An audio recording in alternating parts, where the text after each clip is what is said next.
All right, here's lesson 30. Divide decimals by non-unit fractions. Our goal is I will be able to divide decimal dividends by non-unit decimal divisors. Loco!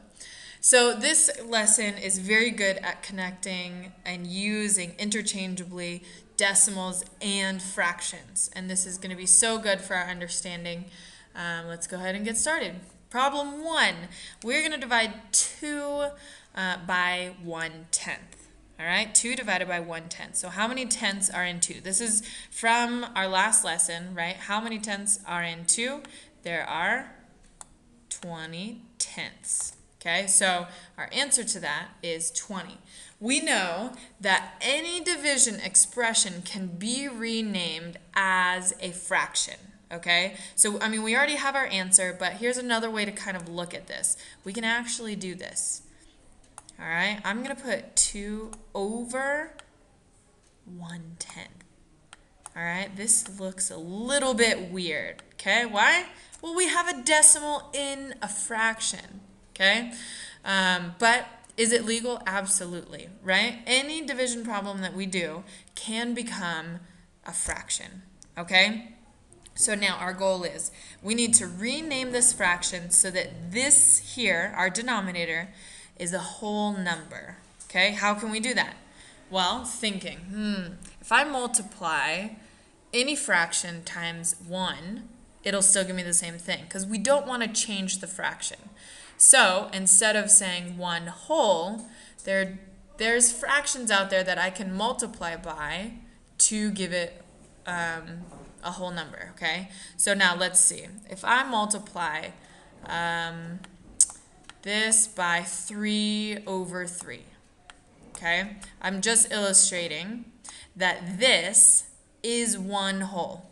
All right? Whatever I multiply by, if it's the same number on top and bottom, it's considered 1 whole, okay? I'm not actually going to do that because 1/10 times 3 is not going to get me a whole number, okay? So I'm actually going to multiply by 10. So I'm going to show it down here. 2 and 1/10. I'm going to multiply by 10. Why? Well, watch and see. All right, so I have my 10 over 10. So what's 10 times 2? I'm going to get 20. All right, and what's 1/10 times 10? It's 1. So now I have 20 over 1, so my answer is 20. All right, now we knew this from yesterday. Okay, we knew we can figure that out, but we're going to get into some harder decimals that we're going to continue using this way to solve. Okay, so a little bit different. 2 divided by 2/10. We're going to rewrite it as a fraction, the whole thing as a fraction. 2 over 2/10. All right. Now I'm going to go ahead and multiply. I need to multiply by a number that is going to give me a whole number in my denominator. All right, so I'm going to do the same thing. I'm going to still multiply 10 over 10. All right, look what happens. So 2 times 10, still 20, but on the bottom, 2/10 times 10 is 2.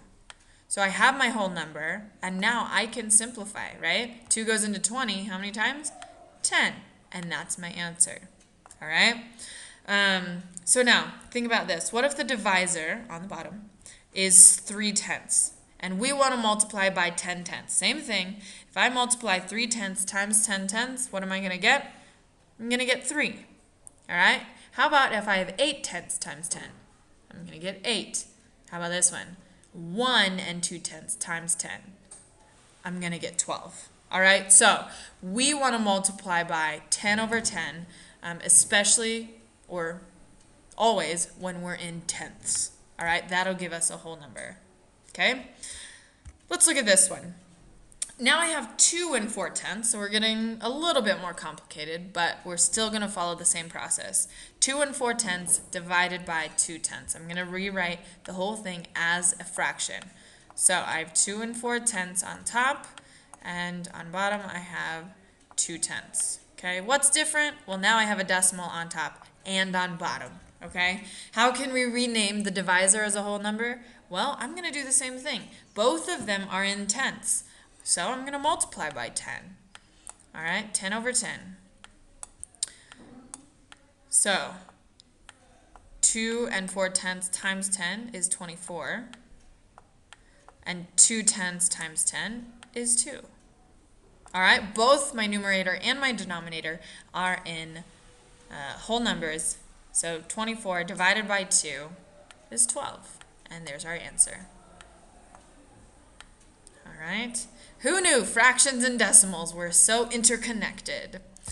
All right, here we go. This one is a little bit different. Hopefully you'll see why as we're talking. So I'm going to rewrite it as a fraction. 1 6/10 over 400. All right, we've been working with tenths up until right now. Now we're in hundreds. Does this change anything? Absolutely. Can I still multiply by 10 over 10? Think about it. What is 400ths times 10? It's not going to give us a whole number. It'll give us tenths. We don't want tenths, we want a whole number. So actually, I'm going to multiply by 100 over 100. All right, let's make sure that works out so that we still get that whole number on the denominator. In the numerator, right, if we multiplied by 10, that would give us a whole number, but we're looking at a whole number in both. All right, so if I multiply 1 6/10 times 100, I'm going to get 160. All right, and then 400ths times 100, I'm going to get 4.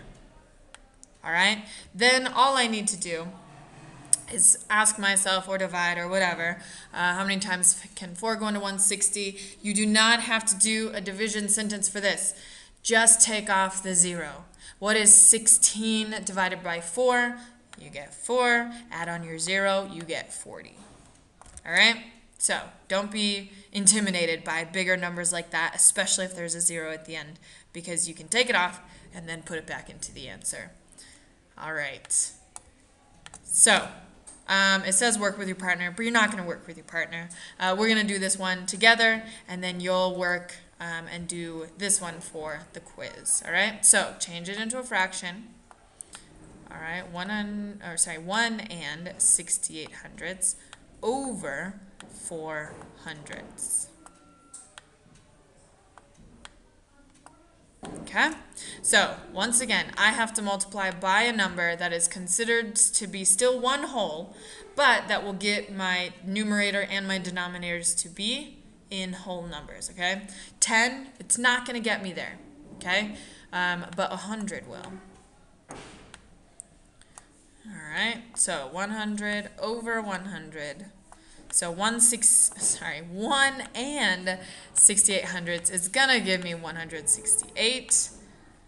And 400ths times 100 is going to give me 4. So here we go. Kind of not necessarily a trick, but you don't have to do a division problem for this one either. We still know that 16 divided by 4 is 4. And then I know 8 divided by 4 is 2. So my answer is 42. All right. So I want you to do this one for the quiz. Good luck. And see you in class.